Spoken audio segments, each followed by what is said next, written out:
65 tahun watel yuh syahid Tengku Cik Maat di Tirau. Kaphe Belanda katrit kenang pecerok nibak Nanggro Aceh. Dengan hana tinggai bekas siapa. Lagi aban tumpah dan kutuk Tengku di Tangsi. Watel getanom Tengku Cik Maat di Tirau. Bak Tun Tiribet Kura Retuk 11. Yang na tinggai bekas Belanda nyan kuh jerat tidadu ji di Pecut Kutaraja.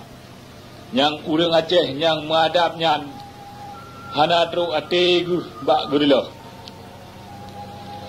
Tetapi kaphe Belanda hana ji pulang Nanggro Aceh ke bangsa Aceh. Kaphe Belanda ji metapa dengan kaphe Jawa lamiat ji. Jijuk Nanggro Aceh nyawa ke kaphe Jawa. Yang jinawa kajiba tidak du draw aji jak du Nanggro Aceh atau aji upah bi Aceh yang ka bangai-bangai. Dalam teput tengah malam 20 Oktober 1976 Tengku Hasan di Tirau, cucu Tengku Cik di Tirau, anak kemun Tengku Cik Maat di Tirau. Yang ke-25 tahun han diberi wawa Aceh oleh Jawa dari Amerika. Ge udarat di Kuala dari Tidraw ge dengan kapal khusus ja intat dari luar Nanggro. Dari Kuala dari Tengku Hasan di Tirau ge intat oleh urang setia pasidok yang kha tat malam nyan laju dalam seput buta gedeh ugle dalam rimba. Urang nyan kagepreh bak bineh laut.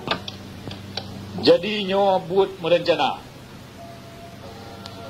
Kaphe Jawa yang jinoa ka jiganto kaphe Belanda di Nanggro Aceh. Hana ditupu sapa perkara hai nyawa. Bak uro 4 Desember 1976